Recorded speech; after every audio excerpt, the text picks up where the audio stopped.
Ćao zbjeni, šta imamo kod vas?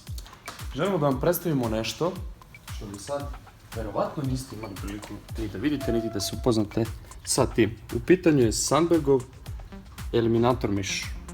Sandberg je inače danska firmica koja se bavi proizvodnjom gaming opreme, esports equipment, kao što vidite piše ovdje.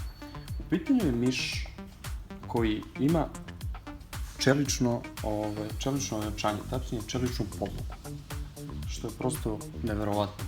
Osim toga, uputstvo kratko o mišu iza, kao što vidite, ima i na srpskom jeziku, što je izuzetno isto retko kod gamerskih miša i gamerske opreme. Pa, eto, čisto malo da vidimo kako to izgleda i koji je zapravo kvalitet ovog mišića. Sad ćemo da otvorimo, da se vi upoznate kao i mi sa njim. Jako lepa kutica, vidite. Znači, mišić ima 6 dugmića, 5 miliona klikova, kablić od 1,5 m do 2.500 DPI-a. Mislim, krajnje interesantna priča. Sklonimo.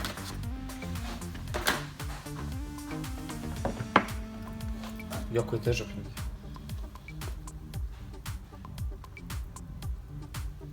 Jako baš ima to neku gamersku ergonomiju. Jo, kako fin klik! Dakle, kao što vidite, tu je DPI switch, znači možete da podešavate DPI. Možemo da programiramo dugmiće. Fantastično, težak je. Znači to zaista, znači težak je, osjeća se da je metalno ojačan, tako da verovatno je i lakše raditi sa njim nego sa najobičnijim plastikanerima. Eto, to bi bilo to otprilike. Sandberg, nešto novo na našem tržištu. Probajte, testirajte, podelite sa nama utiske i nadamo se da ste otkrili nešto novo. Pratite nas, vidimo se na sljedećem druženju. Ćao!